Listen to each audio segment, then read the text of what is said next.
Bonjour à tous, bien-aimés. J'espère que vous allez bien. Je voudrais partager avec vous quelques pensées autour de la responsabilité que nous avons, qu'elle soit du point de vue professionnel, par exemple, si quel que soit le travail, le métier que vous avez des responsabilités à assumer. Ça peut être du point de vue familial, un père, une mère vis-à-vis de ses enfants, vis-à-vis des obligations du couple, des charges parfois à assumer, que ce soit pour un célibataire dans le cadre de son travail, dans le cadre de son engagement personnel, qu'il soit dans l'église, qu'il soit associatif. Ça peut être, eh bien, en tant que personne investie dans votre église, quelle que soit la responsabilité que vous avez à assumer, eh bien, tout cela peut parfois être un peu lourd à porter. Ça peut être un peu lourd lorsqu'on commence à essayer de vouloir tout porter par soi-même. Lorsqu'on a l'impression qu'il y a tellement de montagnes à déplacer et qu'on se sent si impuissant, si faible. Mais pour ma part, c'est tellement bon de réaliser que je peux m'appuyer sur Dieu. Et je vais partager quelques pensées avec vous autour du psaume 91.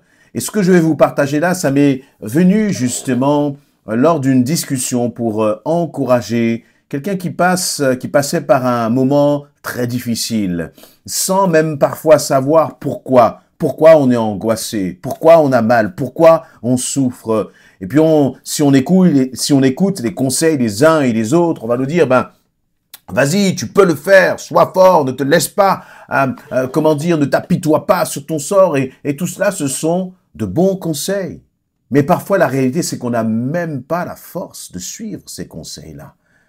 Et c'est bon, finalement, de trouver dans notre Dieu, de réaliser que Dieu n'est pas simplement quelqu'un qui donne des conseils, mais il est aussi un abri. Il est aussi un rocher sous lequel, eh bien, toi, tu peux te reposer. Il est cet abri sous lequel tu peux te cacher. Je voudrais donc vous partager ce psaume 91, vraiment pour vous encourager à cesser de lutter et à vous laisser aller dans la présence du Seigneur, parce que parfois, c'est bon. Il y a des moments où nous devons réagir. Il y a des moments où nous devons refuser de nous laisser faire. Et il y a des moments où je crois qu'il faut se laisser faire par le Seigneur, s'abandonner tout simplement dans ses bras. Et dans le psaume 91, il est dit ceci dans la version du Semeur: celui qui s'abrite tout près du Très-Haut, il repose en lieu sûr, à l'ombre du Tout-Puissant. Rien que ce premier verset-là nous appelle à quelle doit être notre place, où tu dois être, où tu dois placer ton cœur, où tu dois placer tes pensées. Quand ça ne va pas, quand il y a de l'orage, de la tempête autour de toi, n'essaie pas de te battre par toi-même. Dieu ne veut pas que tu prouves que tu es un super-héros. Non, Dieu veut que tu prouves que tu es capable de t'appuyer sur lui, de t'attendre à lui, de lâcher prise pour laisser Dieu faire. Parce qu'il dit, celui qui s'abrite tout près du Très-Haut repose en lieu sûr. Donc, pour reposer en lieu sûr, pour être dans la paix, pour avoir de l'assurance, pour ne plus trembler devant les circonstances, devant les événements, devant les nouvelles qui te tombent sur la tête parfois, eh bien, il faut que tu t'abrites à l'abri du Très-Haut. Et donc, la paix, elle est conditionnée à ton choix. Est-ce que tu décides de t'appuyer à l'abri du Très-Haut? Est-ce que tu décides de faire de l'Éternel ton protecteur? Et je ne parle pas simplement là de quelqu'un qui va s'engager avec le Seigneur. Je te demande ce que cette pensée-là, elle est vraiment pour chaque jour de nos vies. Ensuite, le psalmiste va continuer en disant au verset 2, je dis, Éternel, tu es mon refuge et ma forteresse. Oui, tu es mon Dieu en qui j'ai confiance. Remarquez par quoi commence ce verset. Il dit, je dis, Éternel, tu es mon refuge et ma forteresse. Oui, tu es mon Dieu en qui j'ai confiance. Toi, mon ami, qu'est-ce que tu dis? Qu'est-ce qui sort de ta bouche? Est-ce que ce qui sort de ta bouche, ce sont des paroles qui proclament, qui déclarent que l'Éternel est ton refuge? Ton refuge. Parfois, le mot refuge, on peut le sentir comme étant une position un peu de victime qui cherche une protection. Mais ce n'est pas seulement ça. Il dit, tu es mon refuge, tu es ma forteresse. On a l'idée là de force, justement, de protection inébranlable. L'Éternel est ta protection. Il l'est, mais est-ce que toi tu le dis? Voyez, et déclarer les choses, c'est différent. Il y a une puissance dans ce que nous déclarons. Parce que lorsque tu commences à déclarer cela, lorsque tu commences à dire, pas à penser. Penser, c'est à l'intérieur. Pas à le chuchoter, mais à le dire. Eh bien là, tu es en train de parler à toutes les pensées ténébreuses. Lorsque tu commences à dire, tu es en train de parler à tes propres pensées qui ont des pensées de crainte et de peur à qui tu as laissé beaucoup trop de place. Toi, qu'est-ce que tu dis? Est-ce que tu dis, Éternel, tu es mon refuge et ma forteresse? Oui, tu es mon Dieu en qui j'ai confiance. Pour dire cela, il faut vraiment avoir confiance en lui. Et puis parfois, quand on doute un peu, quand on est en perte de confiance, parce que cela peut arriver, lorsque l'on voit les circonstances, parfois, vous savez, on dit que les problèmes, ils volent, les problèmes volent en escadron. Hein? Eh bien, vous avez un problème et un autre, et un autre, et un autre, ils n'arrivent jamais tout seuls. Et dans ces moments-là, on peut commencer à perdre confiance. Eh bien là, c'est bon de dire, tu es mon Dieu en qui j'ai confiance. Le dire ramène aussi la confiance parfois. Vous comprenez où est-ce que je veux en venir? C'est-à-dire, j'ai confiance et je le dis. Mais parfois, quand je suis en perte de confiance vis-à-vis de mon Seigneur, je peux aussi dire, Seigneur, je te fais confiance. Et vous voyez, il y a des paroles que l'on déclare, qui lorsqu'on les déclare, elles prennent vie dans notre cœur. Et si tu commences à sombrer un peu, à cause des difficultés, des circonstances, à cause de ton compte bancaire que tu vois baisser, déclare, Seigneur, je te fais confiance. Et tu vas voir que c'est comme une bouffée d'oxygène. Quelqu'un qui est en train de se noyer, c'est comme si il reprend respiration parce qu'il déclare, Seigneur, je te fais confiance. Et pourquoi est-ce que je te fais confiance? La suite vient. Verset 3, car c'est lui qui te délivre du filet de l'oiseleur, de la peste et du fléau. Voyez, le filet de l'oiseleur. Voyez, quand on veut attraper un oiseau, on prend un filet, on le jette et puis on voit que plus l'oiseau se débat, et bien plus finalement il se retrouve piégé dans ce filet. Et tu as l'impression peut-être que plus tu te débats, plus tu te sens piégé. Mais celui qui vient te délivrer, ce n'est pas toi parce que tu te débats, non. Celui qui vient te délivrer, c'est l'Éternel. C'est lui qui délivre du filet de l'oiseleur, nous est-il dit. Il t'abrite de son aile. Et puis là, on imagine un aigle puissant qui vient je sais pas, une dimension royale, un être royal qui vient et qui déploie ses ailes de protection sur ses enfants. Il déploie ses ailes sur toi. Il déploie ses ailes sur tes finances. Il déploie ses ailes sur ta santé. Il déploie ses ailes sur ta famille. Il déploie ses ailes sur ton travail peut-être. Si tu as des difficultés, il t'abrite de son aile. Et caché sous son plumage, tu trouves un refuge sûr. Tout à l'heure, nous avons un refuge et une forteresse. Là, le psalmiste insiste et il dit un refuge qui est sûr.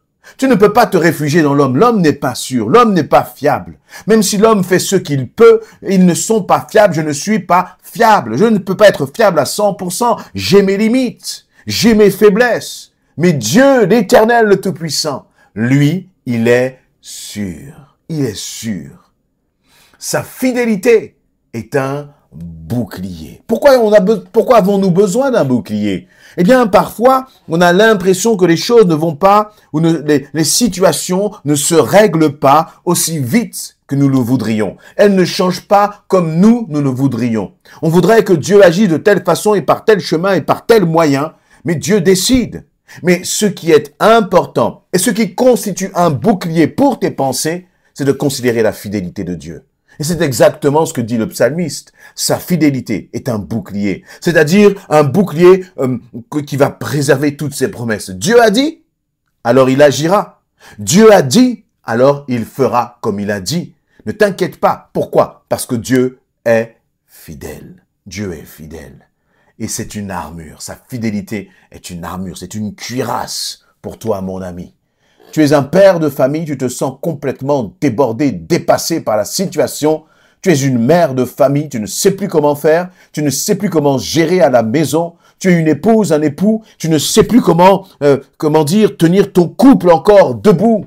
Fais confiance à l'Éternel. Abandonne-toi à lui. Relâche tout entre ses mains. Dis, Seigneur, là, moi, je ne peux plus. J'ai fait comme je pouvais.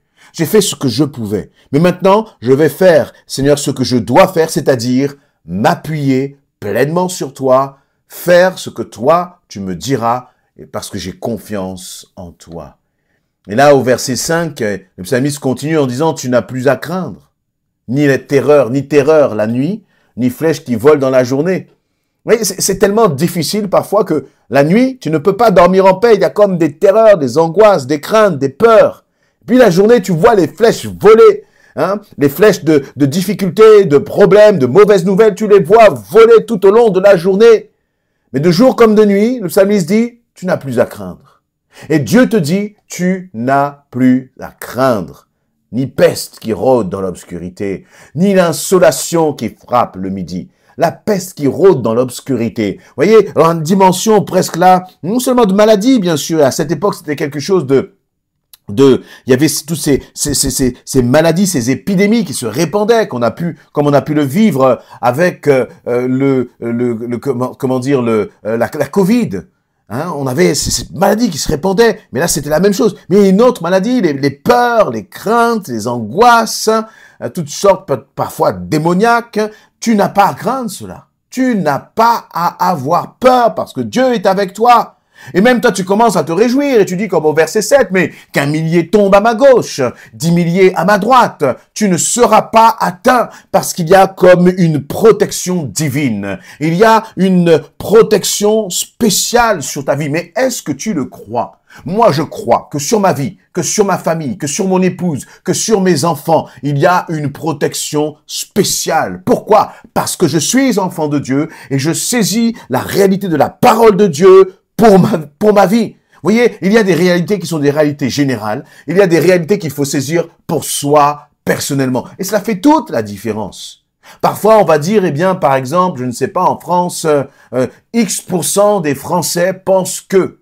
Et voyez, donc, c'est statistique. Mais notre Dieu n'est pas un Dieu des statistiques. Il est un Dieu qui agit à travers notre foi. Si tu crois, il agira. Il n'y a pas dans 10% des cas, si tu crois, Dieu agira. Non. Et ce n'est pas, et ces vérités ne sont pas des vérités statistiques. Ce sont des vérités qui doivent être une réalité à 100% pour toi et pour moi. Mais c'est à nous de nous emparer de ces vérités. Je vais continuer parce qu'on y aurait tellement de choses à dire sur ce psaume que je vous invite à continuer de lire, que je vous invite vraiment à prendre le temps de méditer. L'Éternel est mon refuge. Si tu as fait du Très-Haut ton abri, as-tu fait du Très-Haut ton abri? As-tu fait du Très-Haut, du Seigneur, celui en qui tu te confies? Parfois, dans les situations, on panique. On réagit par nos émotions, par nos sentiments, et tu commences finalement à te fabriquer ton propre abri. Un abri de sentiments, d'émotions, un abri qui va être composé de tes réflexions, de ton intelligence. Mais laissez-moi vous dire que ces abris-là, ça ne tient pas longtemps. Un abri avec de l'argent. Avec un argent, tu ne peux pas t'abriter justement de la maladie. Tu ne peux pas t'abriter des difficultés. Tu peux acheter un certain niveau de confort, mais tu ne peux pas acheter la vie. Parce que la vie, c'est Dieu seul qui la donne. Tu ne peux même pas acheter l'air que tu respires. L'argent ne te permet pas d'acheter l'air que tu respires. Pourquoi? Eh bien, parce que cet air-là, ce n'est pas toi qui initialement te l'ai insufflé. Tu es né par la volonté de Dieu. Et laissez-moi vous dire une chose, nous mourrons aussi quand Dieu l'aura décidé. Tout est en lui, tout est par lui. Il est le Dieu souverain. Et donc, c'est à nous de décider qui doit être notre abri. As-tu réellement décidé cela pour ta vie? Et décider que Dieu est ton abri, c'est décider aussi d'arrêter de choisir, d'arrêter d'agir selon ta propre volonté, ta propre vision, tes propres capacités, mais c'est de commencer à dire, Seigneur, tu es mon abri. C'est donc selon ta volonté que je vais agir. C'est donc selon ta volonté que je vais décider. Et il va continuer, et le Seigneur va dire, dans verset 15, je terminerai avec cela, il m'invoquera, je lui répondrai. Dieu dit, si tu l'invoques, il te répondra. Invoquer, c'est crier à Dieu, c'est faire appel à Dieu, mais avec foi, en s'attendant à recevoir, en s'attendant à être entendu, en s'attendant à voir l'intervention de Dieu. Pourquoi? Parce qu'il l'a dit dans le verset 15. Tu peux même apprendre ce verset par cœur et dire, mais Seigneur, tu as dit dans Psaume 91, verset 15, que si je t'invoque, tu me répondras. Tu as dit que tu seras là au moment de la détresse. Tu as dit que tu me délivreras et que tu me couvriras de ta gloire. Que cette vérité, que ce verset ne soit pas, comme je l'ai dit tout à l'heure, une statistique, mais que ce soit une réalité pour ta vie. À toi de jouer, mon ami. Saisis-toi de ton Seigneur comme un abri, comme un refuge dans lequel tu peux te cacher. Amen.